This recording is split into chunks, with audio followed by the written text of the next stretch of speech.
This is Nancy Nutan. Welcome to my channel Nivi the basics. दोस्तों, जब heart problem या heart disease की बात आती है तो हमारे जहन में दो ही बातें आती हैं, हार्ट अटैक और हार्ट फेलियर। पर इन दो के अलावा हार्ट की ऐसी बहुत सारी बीमारियां हैं, बहुत सारी डिजीज हैं जिनकी वजह से हमारी जान भी जा सकती है, बहुत ज़्यादा जानलेवा घातक हैं। पर हम उनके बारे में जानते ही नहीं हैं, उनके बारे में हम अवेयर ही नहीं हैं। अगर आज के दौर की बात की जाए तो हार्ट इश्यूज, हार्ट प्रॉब्लम हर एज ग्रुप के लोगों को देखने को मिल रहे हैं। छोटे छोटे बच्चों में भी हार्ट की प्रॉब्लम्स आ रही हैं। तो जब भी कोई हार्ट की प्रॉब्लम शुरू होती है या स्टार्टिंग में, डॉक्टर सबसे पहले ईसीजी करवाते हैं। ईसीजी से हार्ट की हेल्थ के बारे में पूरी जानकारी मिलती है कि हार्ट के कौन से पार्ट में कहाँ पर क्या प्रॉब्लम आ रही है, हार्ट हमारा सही से काम कर रहा है या नहीं कर रहा है। पर इस ईसीजी रिपोर्ट को देखना हमें नहीं आता। तो इस वीडियो में दोस्तों मैं आपके लिए ये पूरी इंफॉर्मेशन लेकर आई हूँ, पूरी जानकारी लेकर आई हूँ कि ईसीजी रिपोर्ट को पढ़ते कैसे हैं, उसको रीड कैसे करते हैं, और ईसीजी रिपोर्ट में ऐसे कौन कौन से पैरामीटर्स होते हैं जिनको जानकर या जिनको देखकर हम अपने हार्ट की पूरी हेल्थ के बारे में जानकारी हम लेते हैं। पर उससे पहले दोस्तों, हमें ये जानना जरूरी है कि हार्ट का स्ट्रक्चर कैसा होता है। हार्ट में ब्लड की सप्लाई यानी ब्लड का सर्कुलेशन कैसे होता है, हार्ट कैसे काम करता है। दिल धड़कता है, ये हम सब जानते हैं, पर ये दिल क्यों धड़कता है, कैसे धड़कता है। हार्ट में कॉन्ट्रैक्शन होता है, रिलैक्सेशन होता है, ये काम है हार्ट का ब्लड पंप आउट करने के लिए। पर ये कॉन्ट्रैक्शन, हार्ट का सिकुड़ना क्यों होता है, किसकी वजह से होता है, ये सारी बातों के बारे में हम इस वीडियो में बात करेंगे। पर सबसे पहले, अगर आपने इस चैनल को अभी तक सब्सक्राइब नहीं किया है तो प्लीज उसको सब्सक्राइब करें, क्योंकि इतना सारा कंटेंट, इतनी सारी इंफॉर्मेशन, नॉलेज आपको एक प्लेटफॉर्म पे कहीं नहीं मिलने वाली। तो प्लीज इसको अभी सब्सक्राइब करें। और अब बात करते हैं दिल की। सबसे पहले बात करते हैं हार्ट के स्ट्रक्चर की। जैसा कि आप डायग्राम में देख रहे हैं, हार्ट चार पार्ट्स में डिवाइडेड होता है, दो अपर चैम्बर और दो लोअर चैम्बर। अपर चैम्बर में राइट एंड लेफ्ट आर्टरिया होते हैं और लोअर चैम्बर में राइट एंड लेफ्ट वेंट्रिकल्स होते हैं। जिस वॉल्व के थ्रू आर्ट्रियम से वेंट्रिकल में ब्लड आता है उन्हें आर्ट्रियोवेंट्रिकुलर वॉल्व कहते हैं। हार्ट में दो आर्ट्रियोवेंट्रिकुलर वॉल्व होते हैं, tricuspid and mitral. Right side में ट्राइकप्सिड वॉल्व होता है जिसके थ्रू ब्लड राइट आर्ट्रियम से राइट वेंट्रिकल में आता है।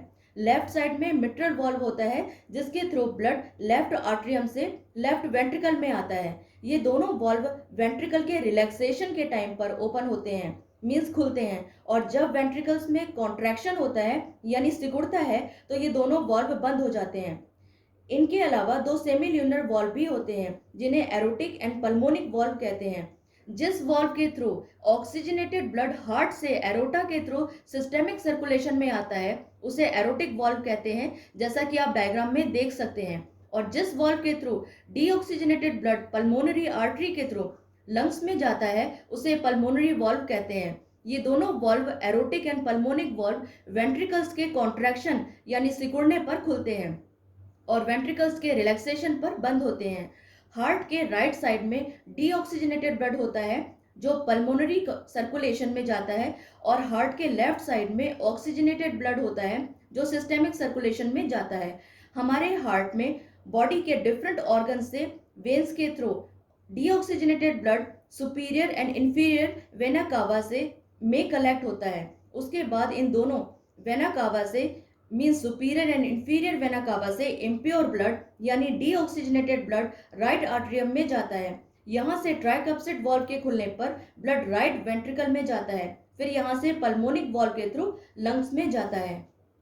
लंग्स में ब्लड का ऑक्सीजनेशन होता है और ये ऑक्सीजनेटेड ब्लड पल्मोनरी वेन के थ्रू लेफ्ट आर्टरियम में आता है और फिर मिट्रल वॉल्व के थ्रू लेफ्ट वेंट्रिकल में आता है और लेफ्ट वेंट्रिकल से एरोटिक वॉल्व के थ्रू सिस्टेमिक सर्कुलेशन में चला जाता है, मीन्स बॉडी के डिफरेंट ऑर्गन्स तक पहुंचता है। दोस्तों, अभी तक हमने देखा था कि हार्ट के कॉन्ट्रैक्शन एंड रिलैक्सेशन के थ्रू ब्लड पंप आउट होता है, पर किसकी वजह से ये कॉन्ट्रैक्शन होता है, वो कौन है जिसकी वजह से ये पूरा प्रोसेस मैनेज होता है, आइए जानते हैं। जैसा कि आप डायग्राम में देख रहे हैं, हार्ट के अपर साइड में, मीन्स राइट आर्टरिया में, एक ऐसे नोड है, इसे नेचुरल पेसमेकर कहते हैं। ये ऐसे नोड ही इम्पल्स जनरेट करता है जिसकी वजह से आर्ट्रियम एंड वेंट्रिकल्स का कॉन्ट्रैक्शन होता है। अगर किसी वजह से ये ऐसे नोड सही से काम ना करे तो रिक्वायर्ड अमाउंट में इम्पल्स जनरेट नहीं होगा और कॉन्ट्रैक्शन में कमी आ जाएगी। इस वजह से ब्लड सप्लाई में भी कमी आ जाएगी, हार्ट प्रॉपरली काम नहीं करेगा और हार्ट प्रॉब्लम स्टार्ट हो जाएंगी। इसीलिए अगर ऐसे नोड सही से काम ना करे तो सर्जरी के थ्रू आर्टिफिशियल पेसमेकर लगाया जाता है इम्पल्स जनरेट करने के लिए, जिससे आर्ट्रियम एंड वेंट्रिकल्स का कॉन्ट्रैक्शन सही से होता रहे। आइए अब इस पूरे प्रोसेस को जानते हैं। ऐसे नोड यानी हमारा नेचुरल पेसमेकर इम्पल्स जनरेट करता है। ये इम्पल्स इंटरनोडल पाथवे के थ्रू एवी नोड तक पहुंचती हैं। AV node atrium and ventricles के जंक्शन पर प्रेजेंट होता है, जैसा कि आप डायग्राम में देख सकते हैं। एवी नोड से ये इम्पल्स दोनों वेंट्रिकल्स के बीच में प्रेजेंट बंडल ऑफ हिस में जाती हैं और यहाँ से ये लेफ्ट और राइट बंडल ब्रांचेस में फैल जाती हैं और उसके बाद पुर्किंजे फाइबर्स जो वेंट्रिकुलर वॉल्व में प्रेजेंट होते हैं उसमें आ जाती हैं, जिससे कॉन्ट्रैक्शन होता है और हार्ट ब्लड पंप आउट करता है। तो ये था हार्ट का स्ट्रक्चर और हार्ट में ब्लड का सर्कुलेशन। हमारी बॉडी में 3 टाइप की मसल्स होती हैं। नंबर 1 स्केलेटल मसल्स जो फिजिकल एक्टिविटी के लिए रिस्पॉन्सिबल होती हैं, जैसे दौड़ना, उठना, बैठना, एक्सरसाइज करना एटसेट्रा। नंबर 2 स्मूथ मसल्स जो रिस्पॉन्सिबल होती हैं बॉडी के इंटरनल ऑर्गन्स जैसे stomach, intestine, uterus and blood vessels के मूवमेंट के लिए। नंबर 3 कार्डियक मसल्स जो हार्ट से ब्लड पंप करने के लिए रिस्पॉन्सिबल होती हैं।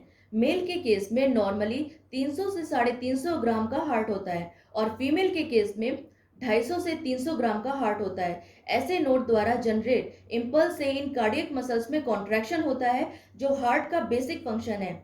हमारी बॉडी में ब्लड की रिक्वायरमेंट पूरी करने के लिए हार्ट रेगुलरली एक पैटर्न में कॉन्ट्रैक्ट एंड रिलैक्स करता है, जिसे हार्ट की रिदम कहते हैं। अगर ये रिदम सही ना हो तो एरिथमिया नाम की एक हार्ट डिजीज कॉज होती है। हार्ट की हेल्थ को जानने के लिए ईसीजी यानी इलेक्ट्रोकार्डियोग्राम किया जाता है।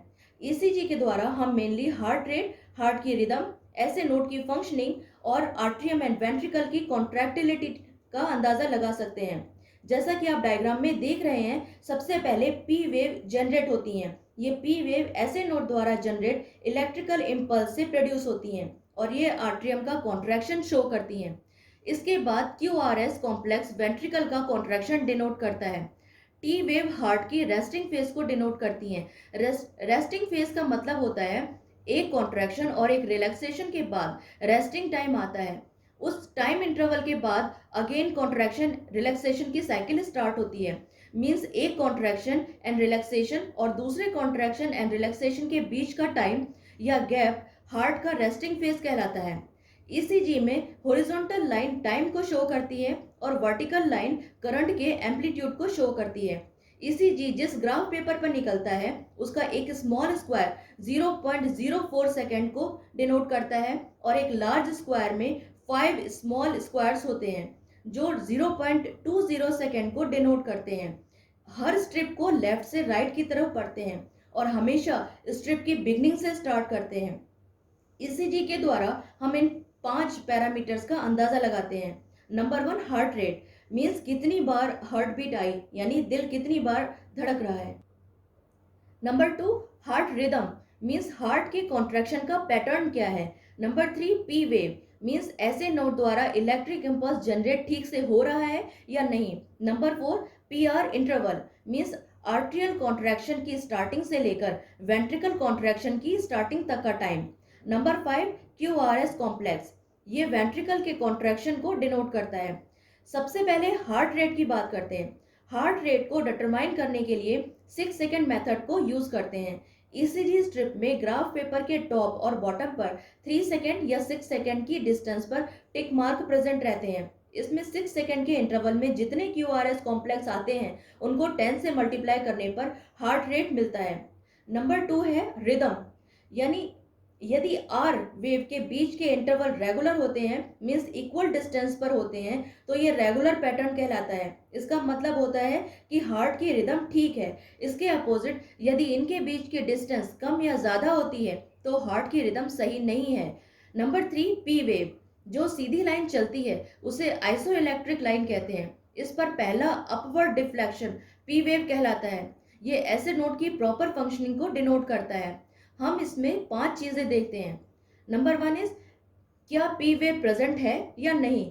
नंबर 2, क्या पी वेव एक निश्चित टाइम इंटरवल के बाद रेगुलरली प्रोड्यूस हो रहा है। नंबर 3, हर क्यू आर एस कॉम्प्लेक्स के पहले क्या पी वेव प्रेजेंट है। नेक्स्ट, क्या पी वेव स्मूथ राउंडेड और अपवर्ड यानी कि राइट की ऊपर की ओर है।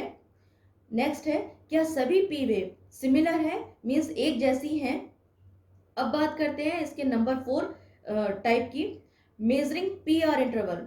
Normal P R interval 0.12 second से 0.20 सेकेंड तक होता है, यानी ग्राफ में पी और आर के बीच में 3 से 5 तक स्मॉल स्क्वायर प्रेजेंट होंगे। इसमें हम तीन चीजें देखते हैं, क्या पी आर इंटरवल 0.20 सेकेंड से ज्यादा है, क्या पी आर इंटरवल 0.12 सेकेंड से कम है, क्या P R interval ECG strip पर कंसिस्टेंटली प्रेजेंट है या नहीं। नेक्स्ट इसका पॉइंट है जिसके बारे में हम ईसीजी रिपोर्ट में देखते हैं, मेजरिंग क्यूआरएस कॉम्प्लेक्स।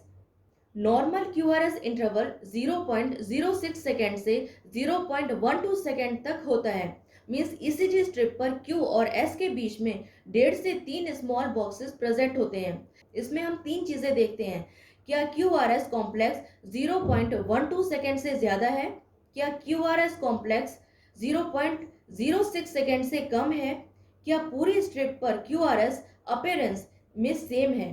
इसके अलावा भी बहुत सारे पैरामीटर्स हैं जो कार्डियोलॉजिस्ट अपने एक्सपीरियंस से ईसीजी में देखकर हार्ट की हेल्थ को जानते हैं और हमारे लिए क्या बेस्ट है वो सजेस्ट करते हैं। दोस्तों इस वीडियो में इतना ही। अगर आपको ये वीडियो पसंद आया हो तो प्लीज़ इसको लाइक करें, एक लाइक का बटन दबा के मेरा हौसला बढ़ाएं। और अगर आपकी कोई सजेशन है, कोई सुझाव है, कोई डाउट है तो आप कमेंट बॉक्स में कमेंट भी कर सकते हैं। अगर आपको ये वीडियो इन्फॉर्मेटिव लगता है तो प्लीज़ कम से कम 5 लोगों तक इसको ज़रूर शेयर करें। आपके एक शेयर से अगर किसी की हेल्प हो सकती है तो इससे अच्छी बात और क्या होगी। तो जल्दी मिलेंगे नेक्स्ट वीडियो में, तब तक के लिए खुश रहें, स्वस्थ रहें, अपना ख्याल रखें।